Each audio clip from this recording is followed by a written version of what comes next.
Hey church, Pastor James here. The other day I encouraged you to taste and see that the Lord is good.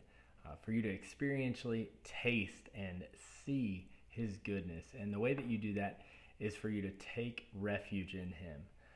Blessed is the one who takes refuge in him. This is such an important thing for us to do in times like these. And I wanted to read a few more verses and challenge you with something else today. And the next verse I wanted to read is verse 15 in Psalm 34 that says, "The eyes of the Lord are toward the righteous, and his ears toward their cry." And then in verse 17 it says, "When the righteous cry for help, the Lord hears and delivers them out of all their troubles." God is listening. He hears us. We need to be people who cry out to him. And I am excited to cry out to him with you.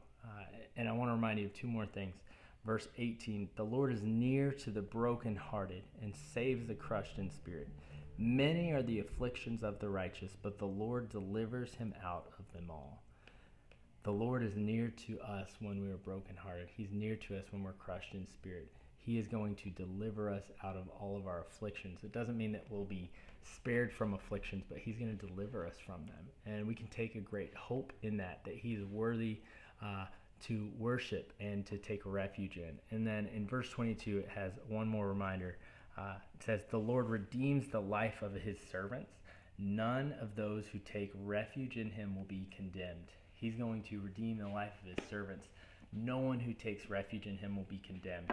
I know I need to be reminded of this often, which is part of why this text has been ministering to me. I've been looking at this text for over a month because there's so many great reminders in here that I need for myself in times like this.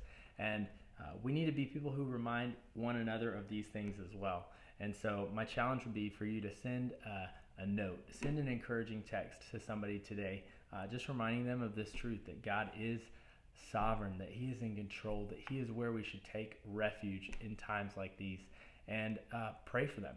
Would you pray for them, and would you pray for people in our church, people in this city, to take refuge in our God? Love you guys. Thanks so much.